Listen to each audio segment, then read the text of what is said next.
ginhawa sa lungkot at saya. Salamat, salamat, salamat sa RPN. Noong simula pa lamang, kayo ang naging magulang. Sa aking bawat hakbang, turo nyo'y tamang daan. Sa aking mga pagsubok, kayo'y laging tumutok.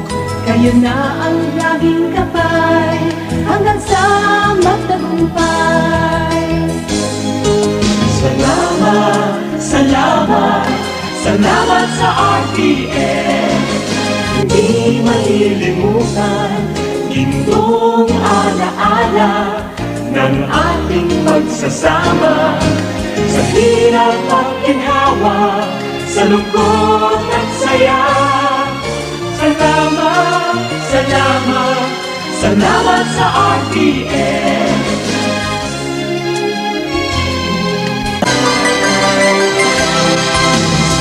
Salamat, salamat, salamat sa RPN. Hindi malilimutan ating pinagdaanan, ating pinagsamahan. Sa hirap at ginhawa, sa lungkot at saya. Salamat, salamat, salamat sa RPN. Shot at suspects who had no gunpowder residue on their hands. In criminal investigation, that would be a clear indication the suspect did not fire a weapon. Our justice correspondent Anjo Alimario has the full report. In most of the 52 drug war cases reviewed by the Justice Department, police have the same narrative on the killings. The suspects resisted or nanlaban.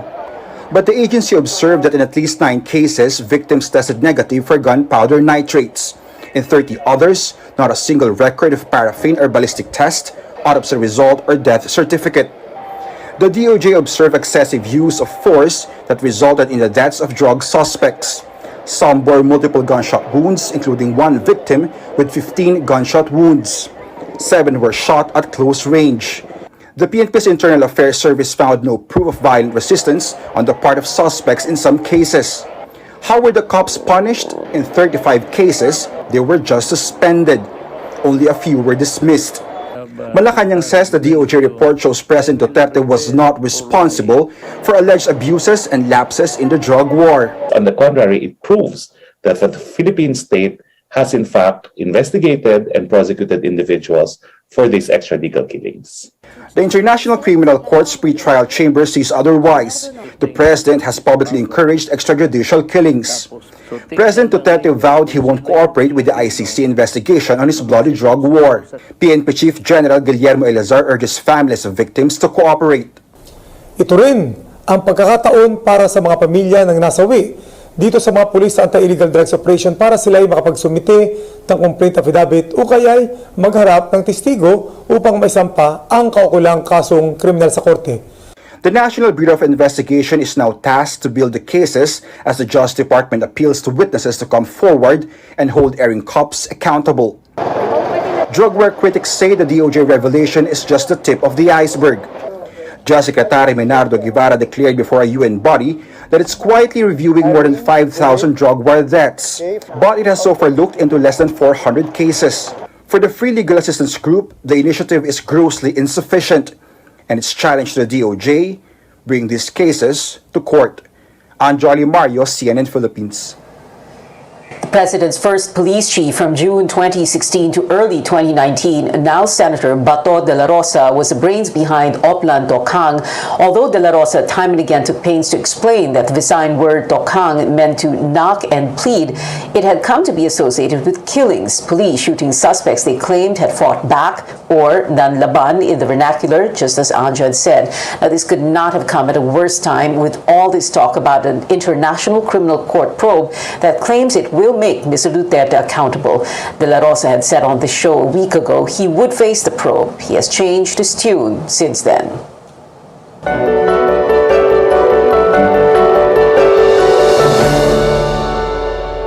The expanded alert level system outside Metro Manila begins today as the government modifies its vaccination strategy in hopes of a better Christmas. Officials say they will work closely with local governments to vaccinate 50% of the total eligible population by December. To achieve this target, the government needs to administer 1.5 million doses of the COVID-19 vaccine every day. So far, the country's average daily inoculation is at 500,000. Vaccine czar Carlito Galvez says there is enough supply of doses, but logistics are slowing down the vaccine rollout. Since most vaccines in the stockpile are Pfizer and Moderna that require ultra-cold freezers, Galvez explains they will apply the so-called just-in-time strategy. For example, na kunyari, naka-schedule siya ng Monday, you can deliver on Sunday, and then just in time, bubuksan mo lang yung shipper box doon sa vaccination site. So it can withstand 3 to 5 days. Galvez adds Pfizer and Moderna vaccines can be stored outside an ultra-cold freezer for 3 to 5 days, just as long as they're sealed in the shipper's box. Now, the government is gearing up to give a third dose to vulnerable groups. The vaccine czar is optimistic the emergency approval for another shot will be out before the end of the month. Kylie Bonkin has the details. A quarter of the Philippine population has been vaccinated against COVID-19, and although that's still far from the target, the government might have to soon give a third dose to vaccinated individuals who might not have developed enough protection from the virus. Barangay health worker Christopher Duque has been fully vaccinated since April. Already at the 6th month of the vaccine, he worries about getting infected again. That's why he wants a booster shot. Kasi kami kumaharap din kami sa mga COVID patient. So kami prone din talaga kami sa virus. Kaya kailangan na rin talaga namin. The World Health Organization has recommended an additional dose for people with compromised immune systems. Vaccine expert and infectious diseases specialist Dr. Ronjin Solante explains why. Based on the data, they did not mount a very good immune response, or this population will get COVID, then they have a higher risk that they will also develop severe and critical, unlike the general population. But this is separate from a booster shot for the rest of the population who got enough protection after completing the required doses. Booster shot can be or cannot be given if you just want to make that protection maintained after several months, like 6 months or 8 months. Third dose kasi, ideally, it should be given 1 month after the second dose. The vaccine experts panel has recommended boosters in August, citing studies on several vaccine brands waning protection at about 6 months. The health department has yet to finalize when will the additional doses be given, which brands, and at what interval. But one thing's clear, the Vaccine Operations Center chief says not all people under the A3 category will be prioritized for an extra dose. Their recommendation, selected immunocompromised should get it first. Sabihin, may mga cancer, may mga HIV, may specific diseases yan. This may also include senior citizens and health workers directly caring for COVID patients, while the rest might get their booster shots by next year. But the government cannot give extra doses until the WHO completes its recommendation, and vaccine manufacturers have secured a new emergency use authorization for a third or booster shot. By early November, as soon as mag-announce na pwede na magbigay, we start to immunocompromised and healthcare workers. This means Christopher still has to wait before getting a boost on his protection against COVID. Caroline Bonkin, CNN Philippines. The country's COVID-19 cases continue to decline. The health department reported over 3,600 new infections today, the lowest since July. The DOH also reporting only 5 new fatalities and 228 recoveries. The DOH saying these low numbers have to do with some issues in the COVID Gaia system. Now, two officials of controversial medical supplier Pharmaly appear to be in hiding. Pharmaly has been at the center of a Senate probe after bagging billions of pesos in supposedly questionable government deals. The Blue Ribbon Committee earlier ordered executives and siblings Mohit and Twinkle Dargani detained at the Senate for refusing to submit documents subpoenaed by lawmakers. In a text message to CNN Philippines, retired Major General Rene Samonte says Senate security personnel went to 3 condominium units in Taguig and San Juan. The condominium staff confirmed these were owned by the Darganis, but they were not there. Another Pharmaly official, Lincoln Ong, has been detained at the Senate for over a month now for allegedly lying during the hearings. Ong's lawyer says the Senate has no legal authority to arrest his client and the Darganis outside Senate premises. Any attempt by the Senate Sergeant at Arms to arrest Mr. Dargani may subject him to criminal liability, including serious illegal detention, which is non-bailable. Any senator ordering him to arrest Mr. Dargani, and if he is arrested, may be liable for the same offense, because Mr. Dargani is outside of the jurisdiction of the Senate. Senate President Tito Soto says Senate security can take the Darganis into custody as long as, quote, they are within the jurisdiction of the Philippines, unquote. We have more stories ahead on Newsnight. Transport groups supposedly backpedaling over a petition to increase fares amid surging prices at the pump. And a Korean actor known for his memorable good boy character caught in a scandal. Kim Son-ho breaking his silence. Next, keep it here on CNN Philippines.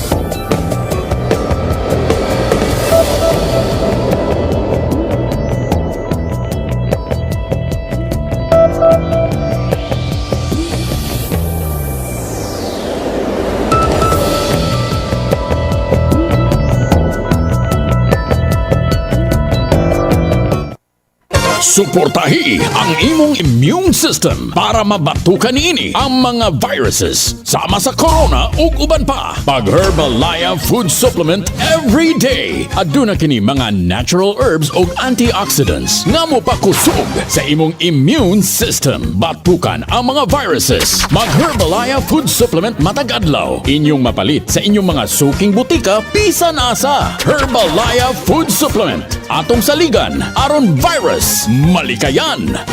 Mahalagang paalala, ang produktong ito ay hindi gamot at hindi dapat gamiting panggamot sa anumang uri ng sakit. O, anyari sa'yo? Ba't nakasimangot ka?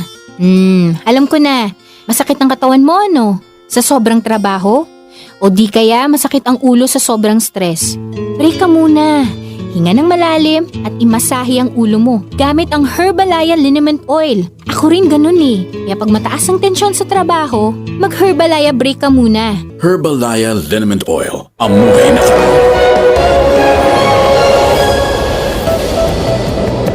Welcome back to Newsnight, where we go above and beyond the headlines. I'm Pia Ontiveros. A lawmaker says transport groups have agreed to hold off their petition for a fare increase after 8 straight weeks of oil price hikes. House Transportation Committee Chair Edgar Sarmiento met with government agencies and transport leaders who earlier asked to increase the minimum fare from 9 to 12 pesos.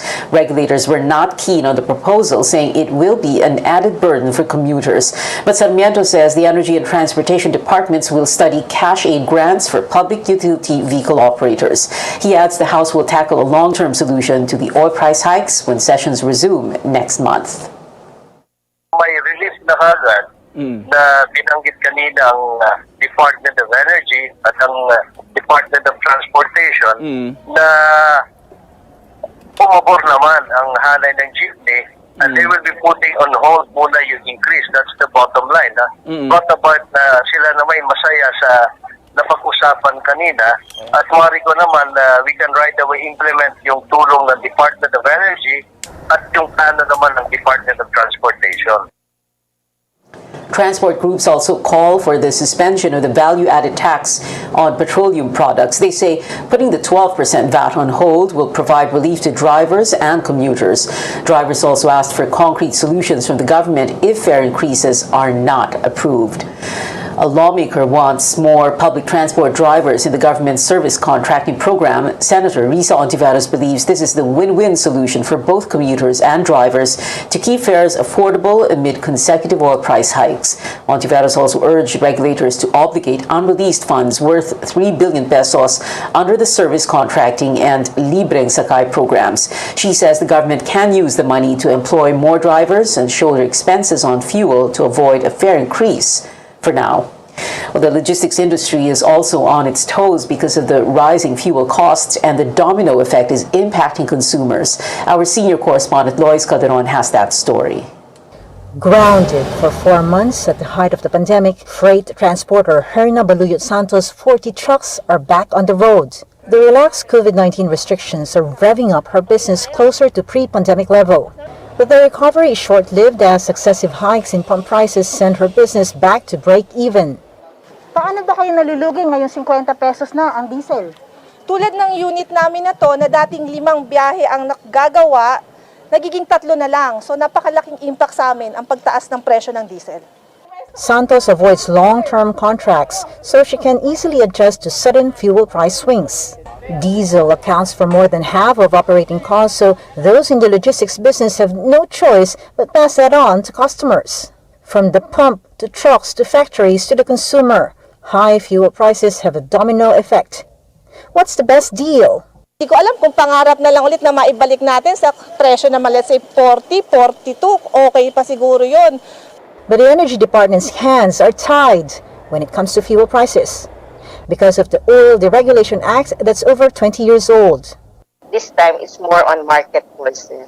As far as DOE is concerned, wino-work out pa lang yung petition ng transport sa LTFRB. Sa tax or whatsoever on kasi it's a fiscal measures. The government may provide some tax relief on the sale of oil. But Fitch Research Unit says the Duterte government has little room to dodge tax. The amount of wiggle room for the government on the fiscal side is fairly limited. Wiggle room, as I mentioned it, for delaying taxes or subsidies is fairly limited. The pandemic threat will likely take up any excess resources from the government. Fitch expects oil prices to remain high this year before settling lower in 2022. Until then, consumers will just have to shell out more. Lois Calderon, CNN Philippines. 3 presidential aspirants are unfazed by a possible tandem between fellow hopeful Bongbong Marcos and Davao City Mayor Sara Duterte in next year's elections. I spoke to the representatives of Senators Ping Lacson and Manny Pacquiao and Manila Mayor Isko Moreno on politics as usual, each of them expressing confidence about their campaign, saying they are not worried about the potential or possible team-up.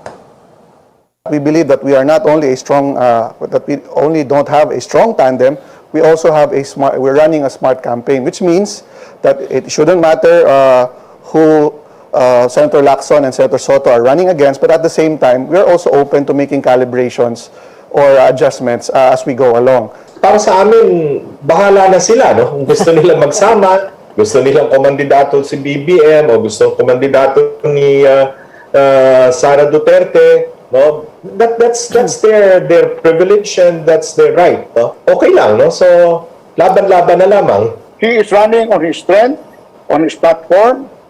He knows what he wants to do, and if elected, he knows where to go and what to do. So he doesn't really care who is going to run against him or whether this candidate or that candidate will go in a tandem. Bongbong, the son and namesake of the late dictator Ferdinand Marcos, previously said that, quote, everything is possible in a possible tandem with the presidential daughter, who is gunning for a 3rd term as Davao City Mayor. Catch the full interview on the replay of Politics as Usual at 7:30 p.m. on Sunday. A leading American logistics firm is returning to the Philippines after a little over a decade-long absence. FedEx, which left its regional hub in Subic in Olongapo in 2009, constructed a brand new 17,000 square meter facility in Clark in Angeles, Pampanga. Now, that facility boasting of a state-of-the-art technology that increases sorting capabilities and has dedicated areas for large heavyweight freight. There are also cold storage facilities capable of shipping and storing sensitive cargo like vaccines. The entire facility's cost $30 million or 1.5 billion pesos. The return of FedEx is expected to generate 800 jobs in Clark alone. We'll take a quick break, and when we return, a popular Korean actor is in the spotlight after apologizing for a controversy. And what are the odds an American street performer spots John Legend in the crowd while singing his hit single? Details next.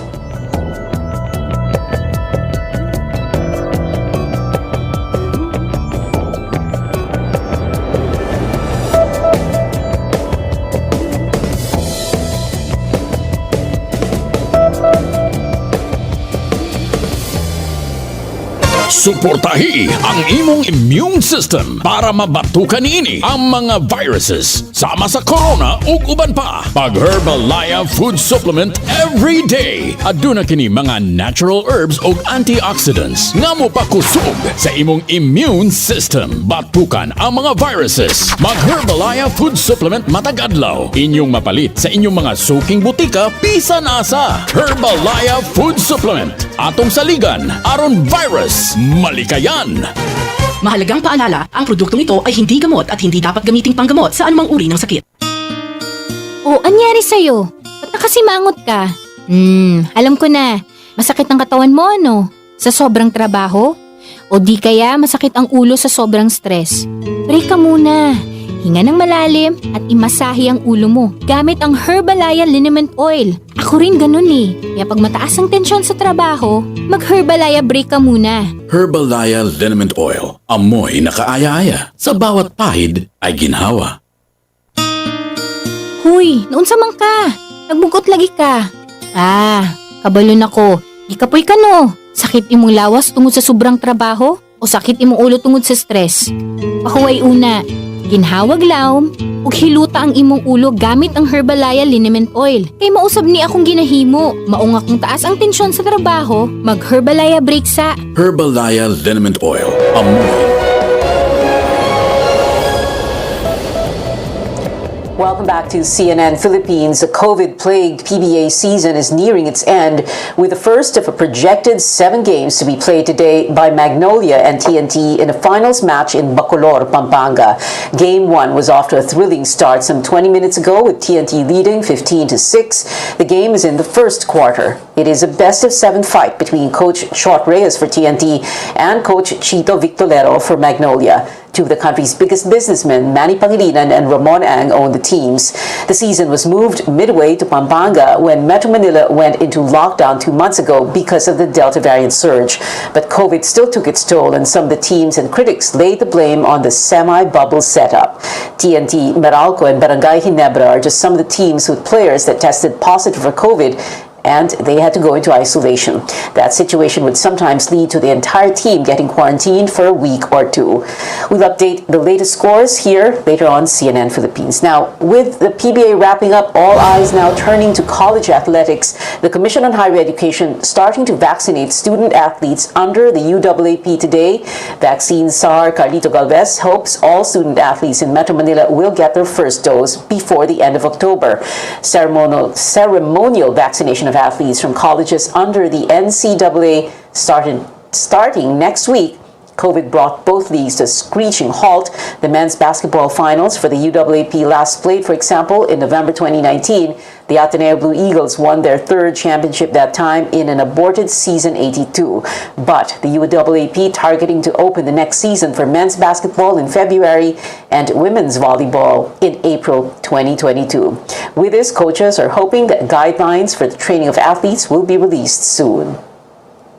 Kailangan talaga magsimula na yung natin, yung ating mga practices, kasi alam niyo mga athletes kailangan talaga pagka hindi nakapag-workout yan, parang tumataba na tayo ng konti eh. So ang namin, we will support everything that we can support sa IATF at sa NTF na talagang mabakunahan lahat ang mga players natin, mga staff, ang mga coaches, at saka yung mga support personnel. Once approved, UAAP President Emmanuel Calanog said they are hoping to get the athletes into the bubble and begin training by November 1. A Korean drama that has taken Netflix Philippines by storm is now literally in the eye of a storm of a different kind. The lead star in the hit series Hometown Cha-Cha-Cha publicly apologizing after a controversy about forcing abortion on his ex-girlfriend. In the statement, Kim Son-ho did not directly address the abortion claims, but he talked about what he said were his selfish actions towards his old flame. At first, the actor's fans defended him by making the hashtag Protect Kim Son-ho trend, but the apology released today got mixed reactions online. The actor has since lost a number of sponsorships and is leaving one of his shows 2 days, 1 night. And also going viral after many singles over the years, K-pop sensation CL is finally giving fans her much-awaited album. Alpha, composed of 11 tracks, is the artist's first album since her group 2NE1 disbanded in 2016. Netizens quick to praise the release with hashtag CL is the Alpha entering Twitter trends. The music video for one of the songs, Tie a Cherry, also dropped earlier today. And in the United States, a legendary singer pops up in Boston, Massachusetts to watch a lucky street performer's rendition of his smash hit. CNN's Jeannie Mose gives us a look. A street performer in Boston was crooning All of Me when suddenly she got all of him. John Legend loves all of you. The man whose song she was singing was standing right before her eyes, though at first I saw a man with a trench coat and a mask step forward. I thought to myself, that looks quite like John Legend, but that couldn't be him. But then he took his mask off. I was absolutely stunned. In town for a concert, Legend was outside Faneuil Hall with his wife Chrissy and his kids, watching part-time singer Radha Rao perform Legend's song, never dreaming he'd be there. It's definitely a fan favorite, and it's a song I feel so emotional about. She said her mind went blank, she was nervous, but she kept singing as he nodded encouragement. Anyone who watches The Voice might expect him to wheel around any moment, but when Radha finished... That's a surprise. Legend reached in his pocket for his wallet, walked over to Radha and gave her a tip and a hug, telling her the song was beautiful. Give my all to you. But how much of his all did he give? Could she tell us how big a tip? I would love to, but I actually don't know. She just put it in her tip box and continued her set. But the one thing she does know... I did give it my all. Jeannie Mose, CNN, New York. And before we go, a sneak peek at a film about a comedy pioneer and the star of Halloween Kills says just wait till the next movie. Here's CNN's David Daniel with the Hollywood Minute. Roll sound. Let's do our show. I get paid a fortune to do exactly what I love doing. They got their money's worth. Pictures up. I work side by side with my husband, who is genuinely impressed by me.